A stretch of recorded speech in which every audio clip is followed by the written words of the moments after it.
This is a quick review of the 2026 thriller Tu Yaa Main, which dropped on Netflix a couple of weeks back. I initially tried seeing it and I found it very boring and I gave up. But then I saw somebody else recommending this film, so I thought let me finish it because I'd anyway gone around 20-25 minutes later, and I'm glad I did. It's a very engaging thriller. It's almost the kinds where while eating halfway, you just hold the bite just close to your mouth and you don't complete it. Second screen behavior, forget it. First 20-25 minutes is about the story is about a rapper who comes from a very poor area and a girl who is an influencer and she's very rich, and how they come together. So that's the first 25-30 minutes.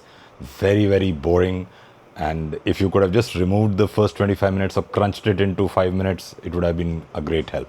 Now there were songs, they had to be, because the lead Adarsh Gaurav is a rapper. Adarsh Gaurav Bhagavatullah, or Adarsh Gaurav as he's called, is a rapper, so they had to have songs. Couldn't have helped it. But if they could have just crunched the songs, also just give a kind of whiff of a song, you can listen to the song on YouTube if you want to, it would have been better. So the first 25 minutes is actually misleading about the quality of the film. It's a remake of the 2018 Thai film called The Pool. That's also available somewhere, I don't know, I've not seen the film. I gave up on this. So in terms of engagement levels, which I normally talk about, I'll talk about it later. But I gave up on this film. It's only after somebody else recommended it, I completed it. And I'm glad I did. So, as I've already given you the background, it will require 2 hours and 23 minutes of your time. And 23 minutes are completely useless. That is the first 23 minutes.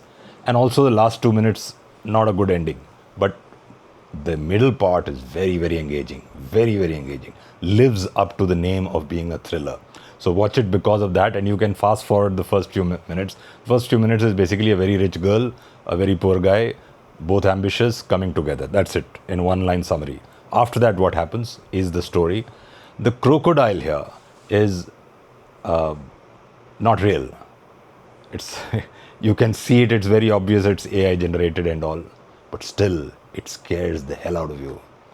And that's why I hold this film in very high esteem, at least in terms of the scares that it provides, the thrill that it provides. If you're weak-hearted, don't watch this, because it's that level scary. Anyway, and when I say scary, I don't mean the horror, the jump thrills and all those kinds, but it is quite thrilling in that sense. And it's very obvious to the naked eye that this crocodile is not real. Now coming to the engaging part, as I said, I watched the first 20-25 minutes in 2 sittings and gave up. After that, the rest of the film I watched in 1 sitting. So if I had to talk about engagement levels, I would say top, but exclude the first 25 minutes. Very boring. And just fast forward the songs. The songs have no purpose. Even during the thrilling phase, there are some songs. Just fast forward them. And in terms of what I remember, there's 2 things that I remember. One is, don't leave your dog tied when you're not around. And the other is, learn swimming. So because I've had a dog and I don't know swimming, it kind of hit home. It might not be relevant for you if you don't have a dog or don't care about dogs and you know swimming. But these are the only things I remember. In terms of dialogues and all, I don't remember much. And I'm generally not very fond of Nepo babies, so that's another reason I quit watching it. But Shanaya Kapoor has done a reasonable job. Although Adarsh Gaurav is outstanding, Shanaya Kapoor is not a weakling in this film. We call it Kachi Mitti in north and Kacha Limbu in west. So she's not a Kacha Limbu. She's done a reasonable job. She doesn't detract from the quality of the film. So watch it, but with the caveat that if you're weak-hearted, don't. And ignore the first 25-30 minutes. And fast forward it or just ignore it. I've told you in one line, rich girl, poor boy coming together. That's it. That's the first 25-30 minutes. Now jump to the pool part. The pool on which, the Thai film on which it's based. That's where the fun starts, the thrill starts. And if you're weak-hearted, avoid. Otherwise, watch it, recommended.